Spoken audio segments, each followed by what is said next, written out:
Hey, Bible readers, I'm Tara-Leigh Cobble, and I'm your host for the Bible Recap.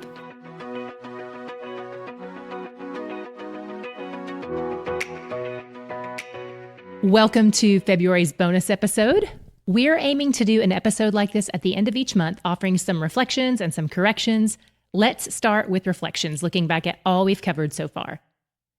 The Bible is one unified story. It's the story of a family, and it all starts in Genesis. God set out to build a relationship with this family, but things went terribly wrong when they fractured the relationship through sin.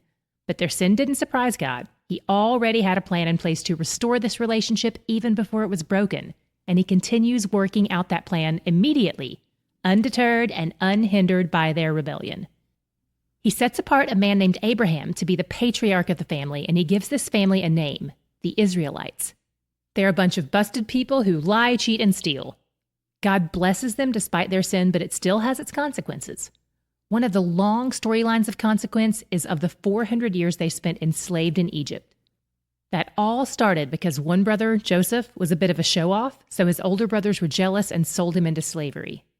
But God responded to their sin with rescue. He sent a murderer named Moses to demonstrate his power to the Egyptian Pharaoh, who was not impressed. Eventually, after 10 rounds of power displays that culminate in the death of the firstborn of all of Egypt, Pharaoh agrees to let the Israelite slaves go. They flee to the desert led by God and his servant Moses. God gives them the basic rules of how to have a stable society since they're new to all of that and have only ever known slavery under a cruel dictator. They've never seen good leadership demonstrated. They're a bunch of uncivilized, ungrateful people who don't really know God or Moses, and they're not keen on obeying either of them. And we haven't gotten to this yet, but I've hinted at it. Their rebellion lands them a 40-year sentence in the desert wilderness. But they're not alone. In the midst of their sin and stubbornness and foolishness, God knows that what their hearts need is Him. So He sets up camp among them in the desert and gives them the basic rules of how to interact with a holy God when you're a busted sinner. He sets up a team of people to help mediate this relationship, making sure everything goes as He commands it, the Levites. There are a lot of details involved in all of it, but it just goes to show the great lengths God will go to in order to bridge the gap created by fallen humanity's sin. And this isn't even close to being the greatest length He will go to. This is setting us up for the greatest sacrifice of all, the once and final sacrifice of Christ on the cross, which is the only way any human can be restored to God for all time. We'll continue with this family as we keep reading in Numbers, and soon they'll get to the land God has promised to give this family. Good things are ahead, even though we'll hit some rough patches along the way. Stay tuned. Now let's talk about February's corrections, things I've done wrong or things I just wish I'd done differently. First, I want to apologize for not delving into the slavery conversation at greater length. I had it written into the script once, but since I'd already touched on it briefly on day 30, I edited it out from other days when the reading covered it for fear of taking up too much time or being too repetitive. But it's an important conversation, both theologically and emotionally, and it's an especially confusing one, so I wish I had spent more time on it. I want to cover a few basic things here, and then we'll also be linking you to a short video in the show notes. It's a 2-minute message from Mike Johnny, who is on D Group's prayer and advisory board, and I think you'll find it really helpful. As we talked about on day 30, what we think of when we hear the word slaves is entirely different from what was meant by the word slaves in Israelite culture. In fact, I've heard Caucasians say things like, the Bible doesn't ever say slavery was so bad, so what's the big deal? And I've heard African Americans wisely offer correction that no, the slavery discussed in Scripture was not anything like the Atlantic slave trade. What America and Great Britain have put people through is inhumane and wicked. But what was happening in this ancient Jewish culture was actually helpful to society at large and to individual humans as well. The two scenarios are not comparable. For the sake of clarity here, I will refer to the Atlantic slave trade as slavery and the ancient Jewish slave agreements as debtorship, because that's what this was, people aiming to pay off debt. So let's talk a little bit about their society and what God was doing in it. When God sets out these rules to begin with, He's not telling them how to have a perfect society. These aren't ideal scenarios He's setting out. He's giving just enough of a basis for them to be established as a functional society. Then He continues giving them direction over time. Not only do most organized societies work this way, building a constitution of sorts and adding some amendments and laws over time, but God does this with us individually too. He gives us new and bigger steps of obedience along the way, refining us as he conforms us to his image. If he told us everything we ever needed to do and know right after we first met him, we'd probably be like, no, thank you. This is too much for me. This is overwhelming. He gives us baby steps. The Israelites just met him, and he's got to build their society from the ground up. So he starts with the major things that will just keep peace. And as we've seen, they could barely even handle those. He builds out these laws more over time, unpacking specific applications anytime their society is struggling in a particular area and needs things explained further. This is called progressive revelation, and it happens throughout Scripture.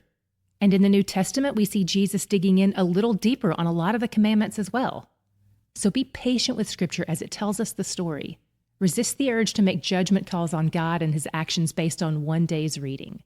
Write down your questions, research them, pray about them, wrestle with them. But while we're all still learning, let's try our best to give God the benefit of the doubt. Be patient with him as he's being patient with them.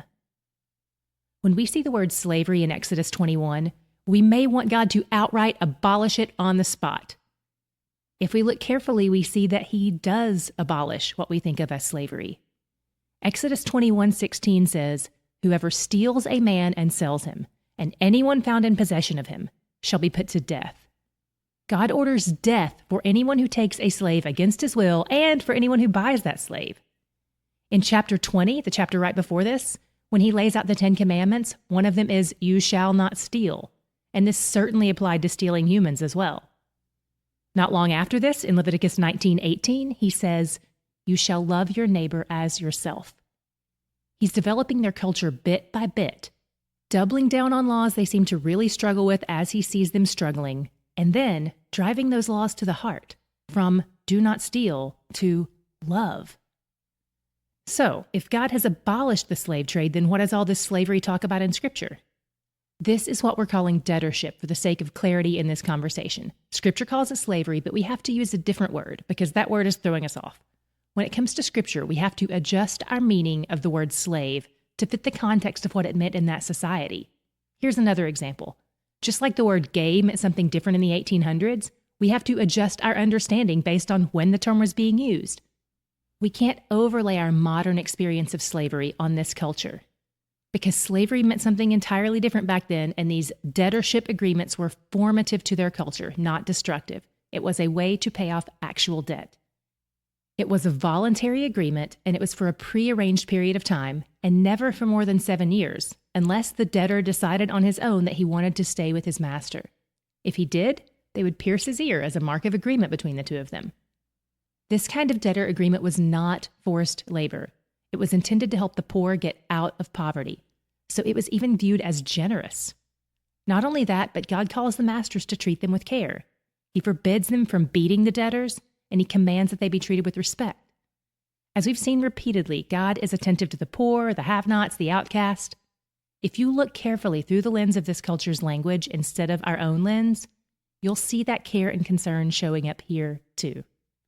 I hope that's helpful. Another thing I wish I'd unpacked with a little more detail was from our conversation on day 37.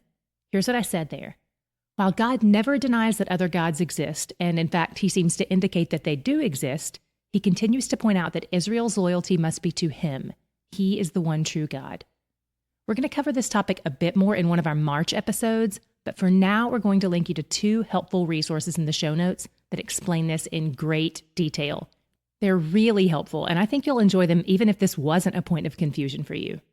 Finally, on day 44, we read Leviticus 1-4, which dealt a lot with offerings and sacrifices. Leviticus 2:13 says, "You shall season all your grain offerings with salt. You shall not let the salt of the covenant with your God be missing from your grain offerings. With all your offerings you shall offer salt." In that day's episode, I said, God says that no offerings can be made without salt, and he calls it the salt of your covenant with God. Salt implies preservation, so bringing salt with these offerings is a way of remembering and preserving the covenant with God. Most of the Jewish commentaries I consulted did say this salt offering was commanded across all the offerings, but it's not entirely clear in the text. So I just wanted to put an asterisk by that and say it's possible or likely that no offerings can be made without salt, but it's also possible that might only apply to the grain offering. So I wanted to add some level of uncertainty to my statement there, since neither I nor the people who wrote the Hebrew commentaries were there to see exactly how this unfolded. As of the date of this recording, which is February 20th, these are all the applicable corrections. Any mistakes I make between now and the end of the month will appear in the March Reflections and Corrections episode. Okay, that's all for our February RNC bonus episode. I'm so grateful I get to read through scripture with you this year. I'm learning so much. I'm getting to make new notes in my Bible and mark through some old notes that I've since learned are wrong. I love it. I never want to stop learning who He is, because He's where the joy is.